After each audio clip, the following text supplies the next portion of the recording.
I'd like to introduce to you today Jack Worrall, who's in his A-level year at Sixth Form Kenilworth School. And he has chosen to speak to you today on the subject of, are women and girls valued in our world?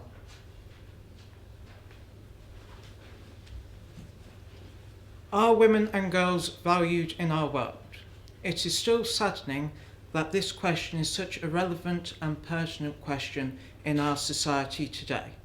It shouldn't matter what gender or sex a person is, all that should matter is the character within them. But it seems like this sentiment is not shared widely across our world.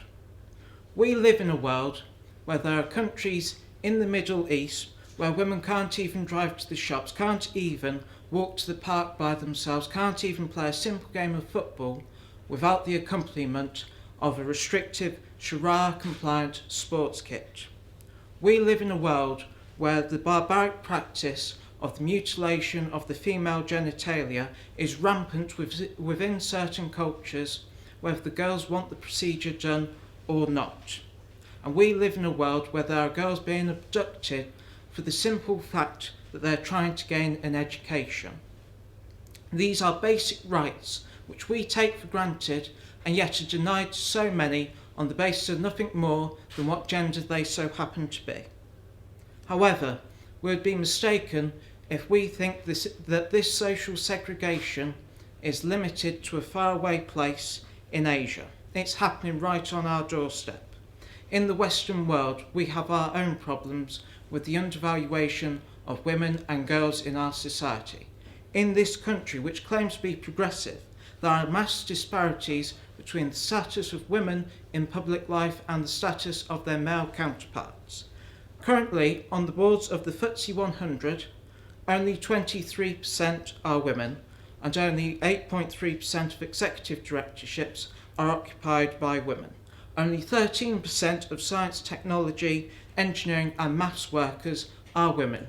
In our UK Parliament, only 22% of all MPs are women.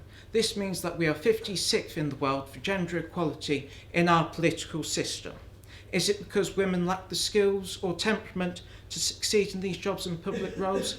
No, it's because our education system pushes girls down the caring route, down the route of being good housewives, and this is one of the major travesties left in our society today. It's only when we start to treat people as people and not as genders that we can fully take advantage of all the skills and talents that are available in our workforce. There are women with skills and talents that are greater than a proportion of the male workforce in engineering, in science, in politics.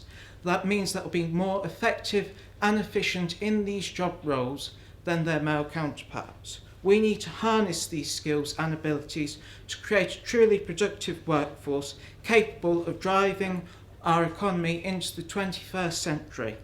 This means equal earnings for men and women, equal representation for men and women in public life, equal opportunity for men and women in the workplace and in the household.